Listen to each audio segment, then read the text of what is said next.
Assalamualaikum warahmatullahi wabarakatuh. Salam sejahtera bagi kita semua. Berbicara mengenai persoalan narkoba di Indonesia, lambat laun permasalahan terkait narkoba merupakan permasalahan yang serius. Lantas, bagaimana sih narkoba sendiri di mata hukum Indonesia? Di sini saya akan menjelaskan tentang pengertian narkoba. Jadi dalam Undang-Undang Nomor 35 Tahun 2009 tentang narkotika dijelaskan bahwasanya narkotika adalah zat atau obat yang berasal dari tanaman atau bukan tanaman, baik sintesis maupun semi-sintesis, yang dapat menyebabkan penurunan atau perubahan kesadaran, hilangnya rasa, mengurangi sampai menghilangkan rasa nyeri, dan dapat menimbulkan ketergantungan yang dibedakan ke dalam golongan-golongan sebagaimana terlampir dalam undang-undang. Dan penting juga untuk diketahui bahwasanya dari definisi tersebut dapat disimpulkan narkotika adalah zat atau obat yang sangat penting untuk keperluan pengobatan. Akan tetapi justru akan menimbulkan masalah yang besar apabila disalahgunakan. Pasal 7 Undang-Undang Nomor 35 Tahun 2009 tentang narkotika tersebut pun menyatakan bahwa narkotika hanya dapat digunakan untuk kepentingan pelayanan kesehatan dan garis miring atau pengembangan pengetahuan dan teknologi. Baik, berikut ini yang saya akan menjelaskan terkait jenis-jenis narkoba yang sebetulnya telah disebutkan di lampiran 1 sama lampiran 2 di Undang-Undang Nomor 35 Tahun 2009 tentang narkotika. Tetapi saya sebutkan sebagian saja di sini. Yang pertama itu ada opium, terus yang kedua ada morfin, yang ketiga itu ada ganja, terus kokain, heroin, sabu-sabu, ekstasi, atau alkohol, sedativa atau hipnotika.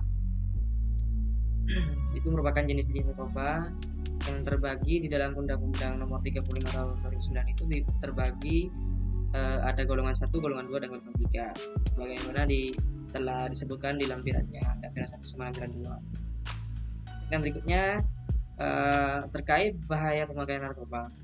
Narkoba ini sangat berbahaya sekali karena salah satunya ini yang pertama, otak dan saraf dipaksa untuk bekerja di luar kemampuan yang sebenarnya dalam keadaan yang tidak wajar. Itu yang pertama.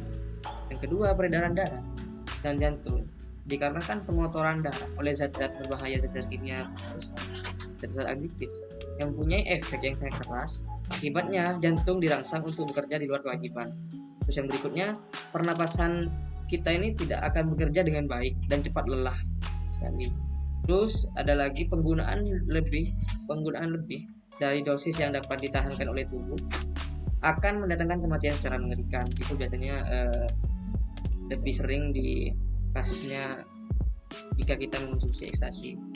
Terus yang terakhir itu ada yang namanya timbul ketergantungan baik rohani maupun jasmani sampai timbulnya keadaan yang serius karena putus obat.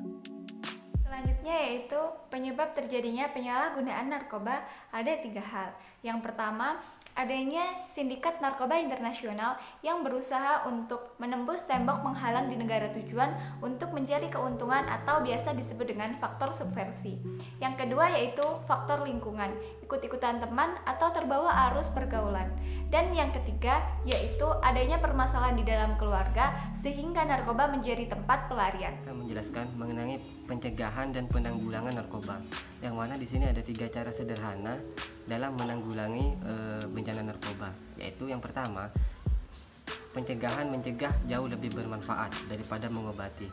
Untuk ini dapat dilakukan pencegahan umum karena pemerintah telah berupaya dengan mengeluarkan yang pertama, Impres nomor 6 tahun 1971. Dalam Impres ini, masalah penyalahgunaan narkotika sudah dimasukkan ke dalam 6 permasalahan nasional yang segera ditanggulangi. Kemudian yang kedua, Undang-Undang Nomor 9 Tahun 1976 di sini lebih dipertegas kembali dan kepada pengedar dan sindikat-sindikat narkoba serta yang menyalahgunakan narkoba diancam dengan hukuman yang cukup berat, baik hukuman penjara, kurungan maupun denda. Kemudian yang ketiga, Undang-Undang Nomor 22 Tahun 1997 tentang Tindak Pidana Narkotika. Dan yang terakhir, Undang-Undang Nomor 35 Tahun 2009 tentang narkotika. Selanjutnya, dalam pencegahan umum, kita juga dapat melakukannya dalam lingkungan rumah, yaitu yang pertama, jadikanlah rumah sebagai tempat berlindung sesama keluarga dalam arti yang seluas-luasnya.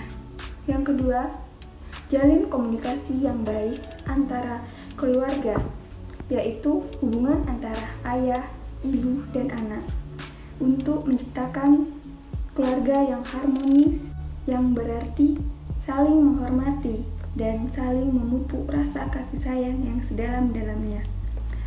Yang ketiga, adanya keterbukaan kepada orang tua terhadap anak akan memberikan kesempatan terhadap anak untuk belajar bertanggung jawab dalam keluarga. Selanjutnya yang terakhir, seluruh masyarakat berperan serta dengan pemerintah. Meskipun telah diancam dengan hukuman yang berat, para pengedar dan sindikat narkoba, namun pelanggaran tidak pernah berhenti. Mungkin karena perdagangan ini menguntungkan atau karena subversi yang sangat berat. Masyarakat harus cepat tanggap dalam hal-hal yang sekiranya menjurus dalam kejahatan narkoba. Komunikasi harus terjalin dengan baik antara masyarakat dengan aparat-aparat pemerintah dalam mengadakan pemberantasan penyalahgunaan narkoba. Upaya pencegahan dan penanggulangan narkoba yang kedua yaitu pengobatan. Karena kompleksnya permasalahan terkait dengan narkoba, maka pengobatan terhadap korban ketergantungan harus cepat dilaksanakan.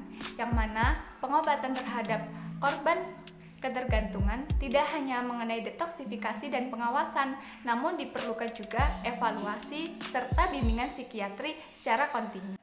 Yang terakhir yaitu upaya rehabilitasi. Upaya rehabilitasi merujuk pada Undang-Undang Nomor 35 Tahun 2009 tentang narkotika dan Peraturan Pemerintah Nomor 25 Tahun 2011 tentang pelaksanaan wajib lapor bagi pecandu narkotika. Terima kasih telah menonton video kami. Jika ada pertanyaan, silakan tulis di kolom komentar. Semoga bermanfaat. Wassalamualaikum warahmatullahi wabarakatuh.